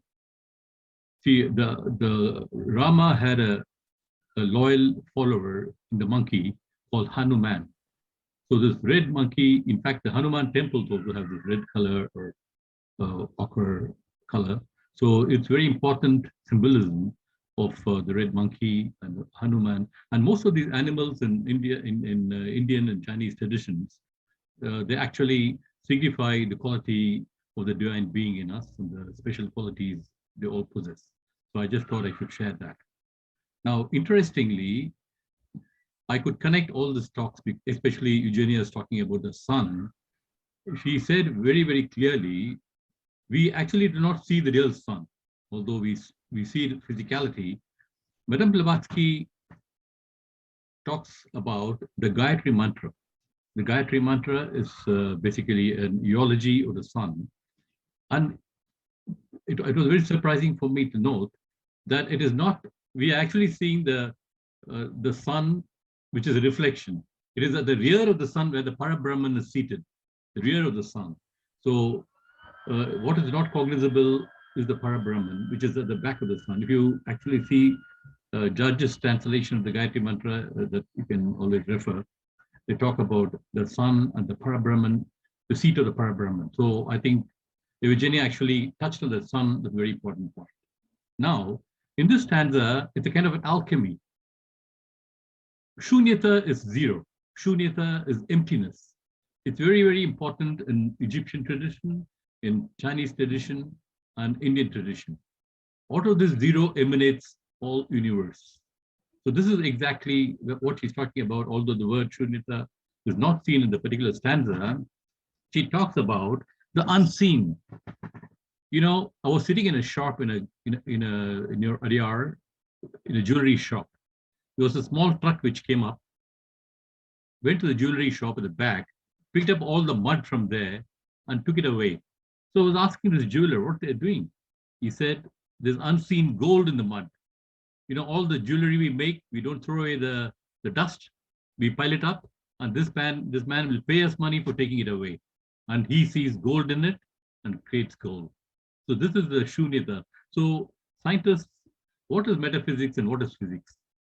Metaphysics is the unseen aspects of physics. Physics is only the cognizable aspect. And here again, Blavatsky in this particular stanza talks about the level of consciousness. In this, as per the Theosophical literature, this fifth root race can, there are exceptions of course, can reach to the state of the higher manas. That's the highest point. And again, Eugenia talked about the Buddhi manas, which only the sixth root race can reach. I think that's another point for us to observe. It's very important. But there's again another very good theory of Theosophy which says how evolution takes place. It says when there's a mineral, the mineral has an intent to become a plant. The intention is the creation. When there's a plant, it has an intention to become an animal. The intention is against the creation. The animal again has the intention to become a human being. It is the intention of the human being. And we human beings are now having intent to get into the Buddhi manas and the sixth. That's how the next sixth race is going to emanate. And this is where the theosophical role of the Theosophical Society and Theosophists is actually placed to evolve with an intent into the Buddhi manas. So I think I do not want to elongate more. There's more fascinating stories about it. The stanza, we can go for another one whole session. And she talked about the numbers. These numbers are very, very occult. There's 40, as you said, Moses has been, he said, for 40, there's also a joke, you know, they say the Jews searched for a land for 40 years and found a country without any petrol. So there's a joke about it. Anyway, for 40 years is a very occult number of search. And there is a huge amount of symbology. There's a huge amount of mathematics in Blavatsky's finding, because she has actually, it's very amazing how she's able to connect with the Egyptian pyramid and the sacred geometry. See, all these are very connected in her theory of Shunyata and how out of emptiness evolves the universe. In fact, Theosophy and Blavatsky in particular talks about there is no empty space. There's no, the interregnum is where the power is. We look at the sky, the cosmos, we see darkness, we think it's empty space. No, that's where the evolving energy actually is hidden. It is not seen. Thank you very much for this opportunity. Thank you very much, dear Arnie. Now, Sergey Vitalovich Kolganov is here with us, Moscow Aviation University chair, the PhD in philosophy, Sergey Vitalovich, congratulate you with the beginning of season. The floor is yours. Congratulate everybody, dear colleagues, dear friends. I would like to express my thankfulness for the organizers of the event. And of course, the lecturers, they were deep, they were high and ample and covered so many different subjects. All the fragments that we discussed today is at the edge of our cognitive capacities and understanding, different planes of being, the being and internal non-being was also thoroughly discussed in the works of Parmenid, ancient Greek philosopher, who analyzed the being and non-being by saying that everything exists and what exists was born from non-existence, which from which we make a conclusion that non-being does not exist because we cannot understand it. This is how he ends up with non-being. Whatever we cannot understand, whatever we cannot think, does not exist, because this thought about non-being transforms it into something that exists, into being. And thus he thinks that being is unique. It cannot be separated. The being can be only separated by non-being, but we are present in the being, and as a result, being is unique, and being cancels non-being. That's it. Thank you very much for your attention. Thank you very much. The whole seminar, we had a colleague from South Korea, Mr. Unkar Hwang, the professor of the art school. We had a little technical problem and we don't see him in our group yet. Let's move on. We have Saint Petersburg here, the founder of Russian School of Theosophy in St. Petersburg. Theosophical congresses started from this wonderful city in Russia. It's particular significance. And I would like to know your opinion on our seminar today. Please, Professor of St. Petersburg University, Sergey Pavlovich Rashukin, you are welcome. The floor is yours. Hello, dear colleagues. I'm glad to congratulate everybody with the beginning of our monthly events, which motivate, which shakes our emotions and our cognitive capacities of everything the human being has. And I thank all the lecturers for their wonderful, interesting, illuminating reports, lectures out about the Sloka. I'd like to add something. Yelena Petrovna Blavatsky mentions often when she talks about the state between Pralaya and Manvantara, she mentions, but it was in the second and seventh Sloka, the eternity, the peace, the rest. And here I think she talks about the absolute rest.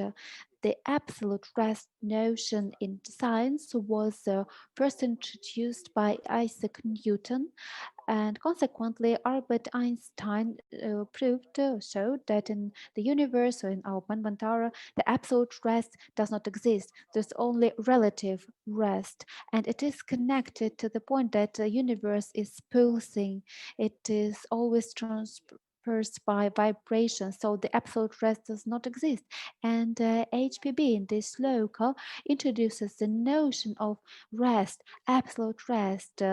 Naturally, being a physicist, I would like to ask according to which we're talking about this rest. With rest means the absence of vibration, absence of any movement, no time, nothing.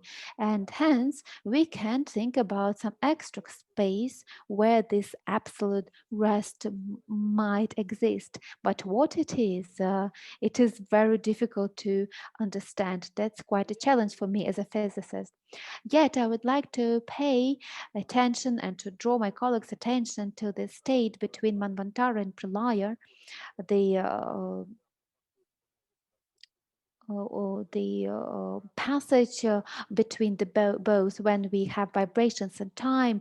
This is very important, and I think Elena Petrovna Blavatsky mentions it in purpose, and it deserves particular attention. Thank you very much.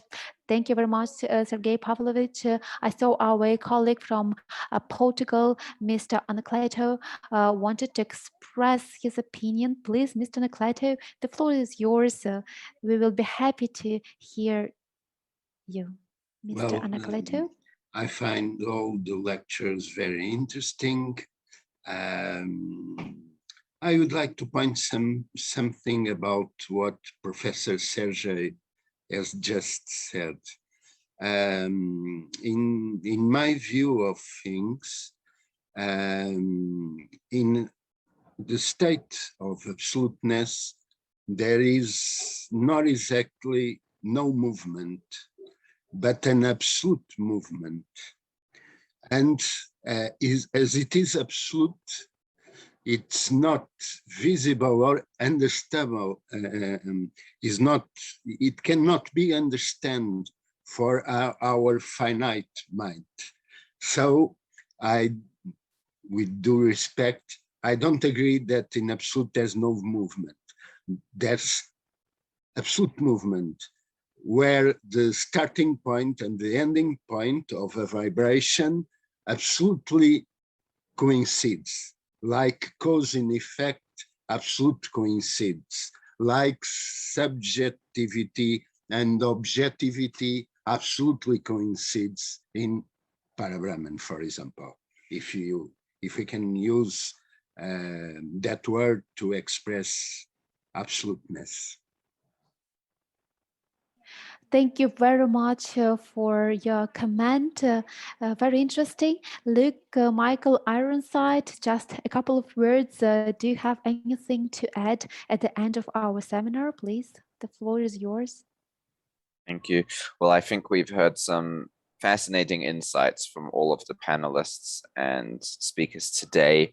Something that's come up again and again throughout the lectures is this paradoxical nature of the absolute, the seeming paradoxical nature of the absolute, the question of, is the absolute a condition of rest, of stillness, of silence, or of activity, of movement, of motion, of change? And we find that to some extent it is both, because the absolute contains within it both Pralaya and Manvantara, both the eternal stillness and the eternal motion. And that's the paradox that we are challenged as Theosophists to meditate on and to understand as much as we can with our limited, finite minds. So what I think is very helpful about this seminar and the study groups centered on the secret doctrine is that we can come together as a group. We can come together and discuss things which, when studied perhaps purely individually, we're likely to misinterpret or misunderstand. So we're able to come here together, hear the insights from many different minds, many different perspectives, to take those insights away, to spend the next month considering those, contemplating them, and then to come back next month, hopefully just a little bit more enlightened. So thank you once again, everyone, and I look very much forward to the next month's seminar. Dear Luke, thank you very much. for your comment. Mr. Pandey, please, a couple of words from you. Yeah. Yes. In fact, the absolute condition we can not comprehend by finite mind, but we can compare with somewhat our deep sleep state, profound sleep state.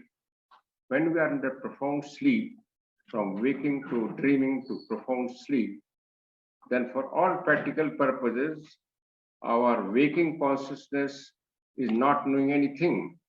And it will, suppose we try to separate our waking consciousness to deep sleep consciousness, waking consciousness will not know what is happening in deep sleep consciousness. So for the waking consciousness, deep sleep is completely rest. But within deep sleep, but during the deep sleep, things are going on. The manas is working on its ideas, on its own conceptions. And that's why sometimes we get dreams and profound dreams and future telling dreams and all those things.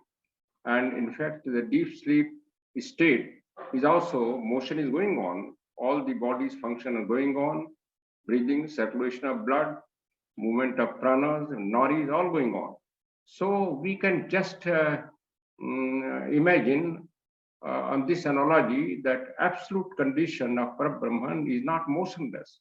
Motion is there. Life is pulsating, but like in a deep sleep, it is not in waking. We cannot feel it. So the condition is not of non-activity. Activity is there. Only perceptible is not there. That is what we call. Thank you very much. Thank you very much. And the floor is given to Mr. Yari. Vladimir Yari, you're welcome. Well, dear friends, I would like to remind that we are studying cosmogenesis.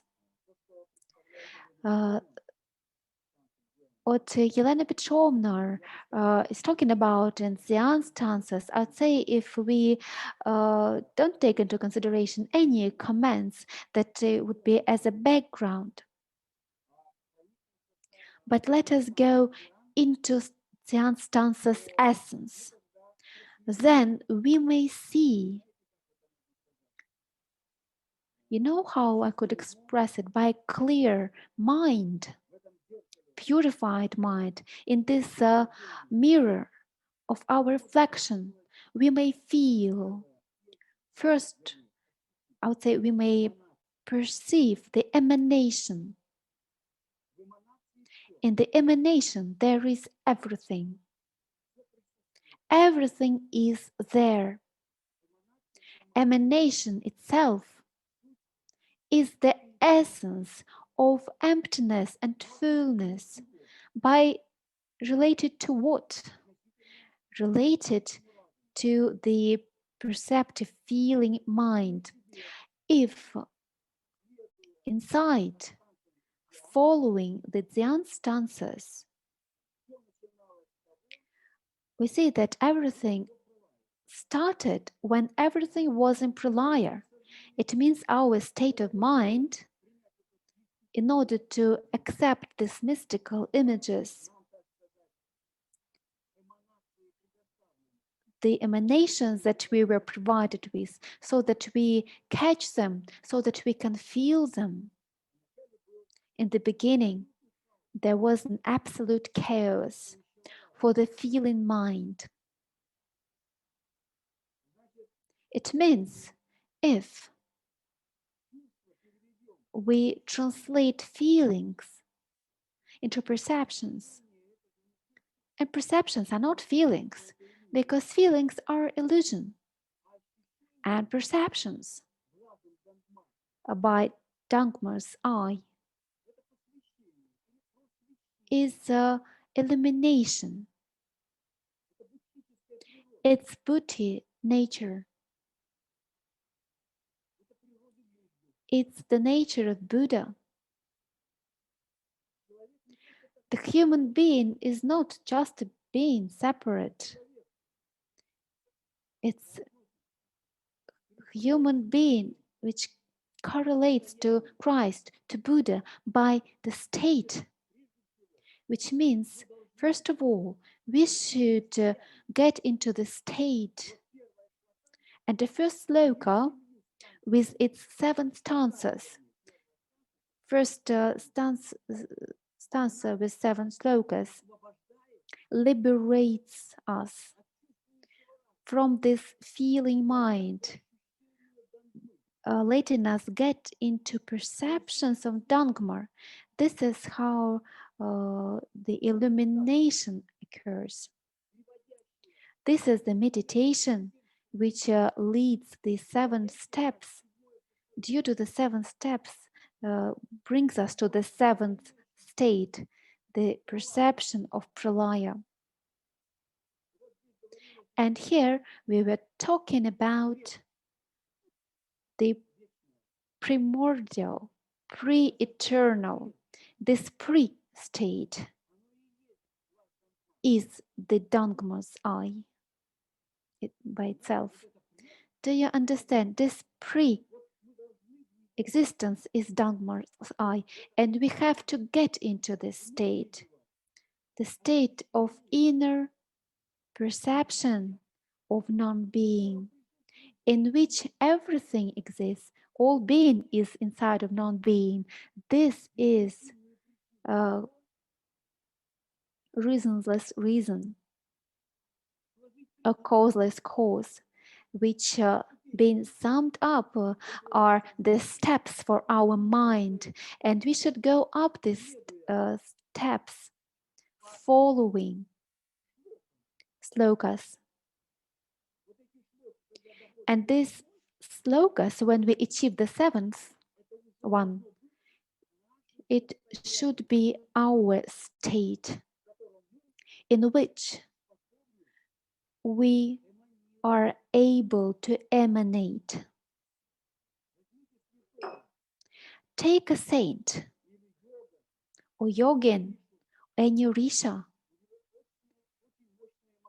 Their emanations are so powerful and they irradiate it as a light. Following the stanzas, we see the first plane as emanation. And this emanation is something we have to become. This is why we have an image outside of any forms. Can imagine an image without shape, without form. And if you consider the planes of being, the highest plane, the life of spirit outside any forms, in absolute light, this outside of this absolute chaos, where starts to engender these points, the centers, they get born, engendered according to the next Maya. Do you understand? The next Maya on the plane of prototypes. In ideal light, we see these germs, which will become nomens, and afterwards phenomenons.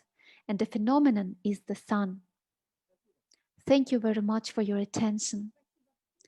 Thank you very much for your attention, dear participants. We thank everybody. We hope that the direction of studying the secret doctrine, which were mentioned today by our lecturers, will help to everybody to discover a new understanding of the stanzas. And the most important, to open up the possibilities to apply this knowledge in everybody's life. Next seminar will be the 15th of October, 15 p.m. and we will explore the 18th stanzas of the Sloka. I'd like to draw your attention to a very important event in November 27th, 28th of November in Sochi, in Russia. Will be organized an international Theosophist Congress, and this project will be the fourth. Here in Russia, we've had a competition among the Russian cities for the right to organize this Congress, and Sochi, the city of Sochi, will welcome the guests of the Theosophical seminar, we will present several wonderful creative projects, an artistic competition, poetic competition, exhibition of books of new esoteric literature. Esoteric editors will present their books to get acquainted with. We will also let you see new journals in English and in Russian. The journals where on the same platform you may read scientific articles on the secret doctrine and theosophy in general. So now please may we ask a couple of moments of your attention so that you may see our video about this Congress, and we'll be waiting for you. The 27th and 28th of November is here in Russia, in Sochi. We'll be glad to see you there. Thank you for your important work that you do for Theosophy all over the world. Our congratulations with the opening of the new season of studying of the Secret Doctrine by Elena Petrovna Blavatsky. Please, let's keep in touch. It's easy to be together. Light and love to you all. See you on the 14th of October for an online class together with Virtual Center of ADR, and the 30th of October we will study the 7th stanza of Xian, and welcome you all at the Theosophical Congress. Goodbye. Take care.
Secret Doctrine by Blavatsky. Dedicated to all true Theosophists. Book of the Third Millennium. Blavatsky, only new.